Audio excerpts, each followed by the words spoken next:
आपने अक्सर लोगों को ये कहते हुए सुना होगा कि भारत में बिकने वाला दूध 90% नकली है। जी हाँ, ऐसा अक्सर लोग कहते हैं। कोई दावा करता है कि दूध में डिटर्जेंट है, कोई कहता है दूध में यूरिया है, कोई कहता है साबुन से दूध बना हुआ है और कोई कहता है दूध सिंथेटिक है। इवन लोग कहते हैं कि पाम ऑयल से दूध बना हुआ है। तो इन दावों की हकीकत जानने के लिए भारत सरकार की एक शाखा FSSAI ने सन 2018 में एक सर्वे किया और उस सर्वे से जो डेटा आया, उस डेटा ने इन दावों की पूरी तस्वीर ही बदल के रख दी।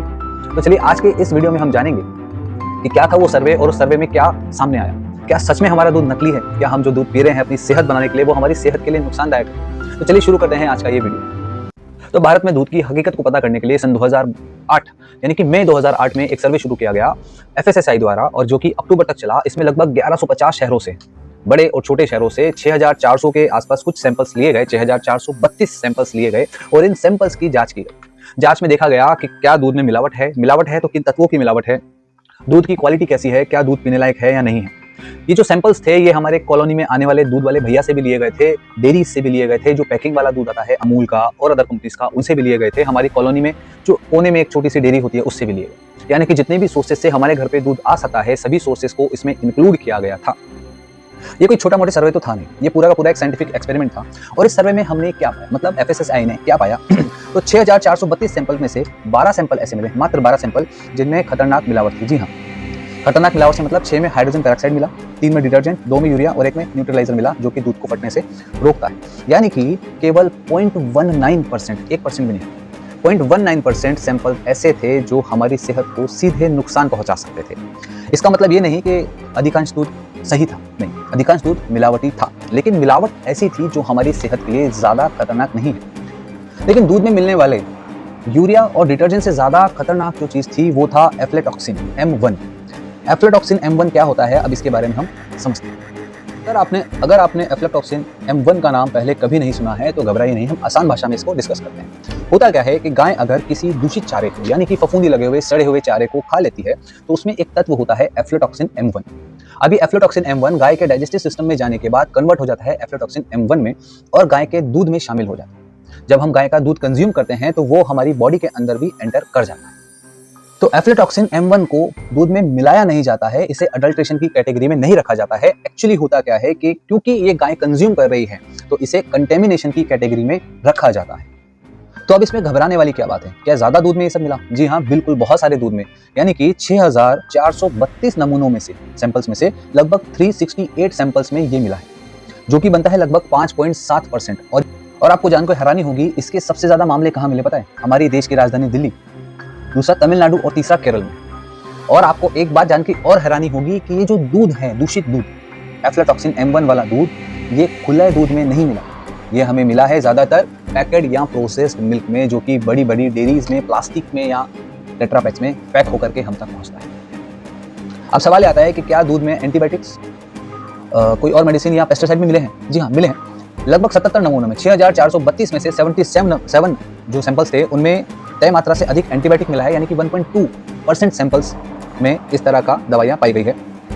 होता क्या है, जब गाय बीमार हो जाती है या भैंस बीमार हो जाती है तो उनको तबियत ठीक करने के लिए जैसे हम एंटीबायोटिक्स लेते हैं वैसे गाय और भैंस को भी दी जाती है। अब वो एंटीबायोटिक्स उनकी बॉडी में जाती है और एक पीरियड होता है, इसे विड्रॉल पीरियड कहा जाता है, 4 से 5 दिन का। तब तक दूध नहीं लेना होता है गाय का या भैंस का दूध हमें नहीं कंज्यूम करना होता है उस भैंस का। लेकिन जो हमारे दूध वाले भैया हैं वो लालच में आकर के उस समय भी जब वो गाय बीमार है, एंटीबायोटिक्स पर है, तब भी वो दूध लेते हैं और वो दूध हम तक आता है साथ में एंटीबायोटिक्स भी लेकर के आता है। और अगर हम बात करें पेस्टिसाइड्स की तो पेस्टिसाइड सिर्फ एक सैंपल में ही ज्यादा पाया गया, बाकी सारा दूध पेस्टिसाइड फ्री था। अब कुछ लोग व्हाट्सएप पर पढ़ के कहेंगे कि हमने तो पढ़ा था एक रिपोर्ट में कि 41% सैंपल फेल हो गए। उसके पीछे हकीकत क्या है? देखिए, 41 सैंपल फेल हो गए, उसका कारण क्या है? जैसे हमारी मदर घर पे दूध वाले को बोलती है ना, भैया दूध में मलाई नहीं जम रही, वही कारण है यहाँ पर भी फेल होने का कि दूध में किसी दूध में फैट कम था, किसी दूध में सॉलिड जो वो होता है फैट वो कम था, किसी दूध में मेल्टाटॉक्सिन और शुगर पाया गया।